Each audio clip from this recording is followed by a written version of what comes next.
C'est l'un des plus grands exploits du sport français, et la probabilité que cette performance se réalise était de 1 sur 1 million. Nous sommes le 26 juillet 2011, et ce sont les championnats du monde de natation à Shanghai.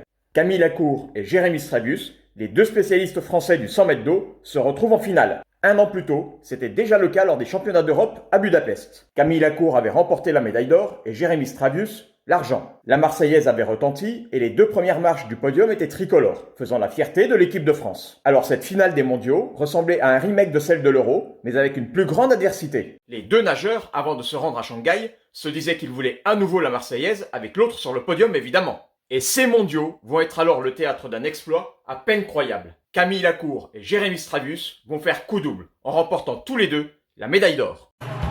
Camille Lacour ou Stravius à l'arrivée, le titre pour Camille Lacour ex-aequo, les deux médailles d'or. Donc après avoir fait 1 et 2 au championnat d'Europe, ils font 1 et 1 aux mondiaux dans le même temps au centième près, en 52 secondes et 76 centièmes. Le japonais Ryosuke Irie prenait la 3e place en 52 secondes et 98 centièmes. Deux ex-aequo sur la plus haute marche du podium, de la même nationalité, c'est un exploit qui n'est jamais arrivé dans l'histoire des championnats du monde de natation. Autre fait marquant, avant ça, les 5 titres mondiaux de natation remportés par la France avaient été décrochés par des nageuses. C'était donc la première fois que la natation masculine remportait un titre de champion du monde, ou plutôt, deux d'un coup.